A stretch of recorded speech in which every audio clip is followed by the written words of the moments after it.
BNP রাষ্ট্র ক্ষমতায় গেলে মাদক সন্ত্রাস, চাঁদাবাজি ও ফুটপাত দখলকারীদের কঠোরভাবে দমন করা হবে বলে মন্তব্য করেছেন বিএনপির সহ পরিবার কল্যাণ বিষয়ক সম্পাদক দেওয়ান মোহাম্মদ সালাউদ্দিন বাবু। সাভারের রেডিও কলোনি এলাকায় শহীদ মজনু একাডেমিতে আয়োজিত দোয়া ও আলোচনা সভায় তিনি এসব কথা বলেন। ত্রয়োদশ জাতীয় সংসদ নির্বাচন সামনে রেখে সভাটির আয়োজন করা হয়। তিনি বলেন, জনগণের নিরাপত্তা ও ন্যায় বিচার নিশ্চিত করতে বিএনপি জিরো টলারেন্স নীতি গ্রহণ করবে। অনুষ্ঠান শেষে দোয়া মুনাজাত এবং ধানের শীষ প্রতীকে ভোট চেয়ে লিফলেট বিতরণ করা হয়। সভায় জেলা বিএনপির নেতাকর্মীরা উপস্থিত ছিলেন। যদি সঠিকভাবে নেতৃত্ব দেওয়া যায়, যদি সাহসিকতার সাথে রাজনৈতিক জীবন সমাপ্ত করা যায়,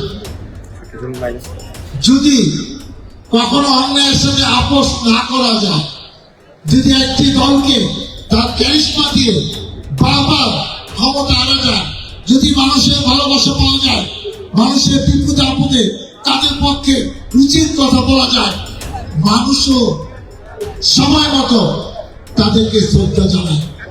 সেইটা আমরা দেখলাম 31 তারিখে কি তার জানালাতে লক্ষ লক্ষ কোটি কোটি লোক সমবেত হয়েছে। আমরা সেই রাষ্ট্রপতি জিয়া রহমানের জায়গা করতে দেখেছি। বাংলাদেশের ইতিহাসে স্মরণকালে বৃহত্তম জানাজা হয়েছিল। এই জানাজায় কত লোক হয়েছিল?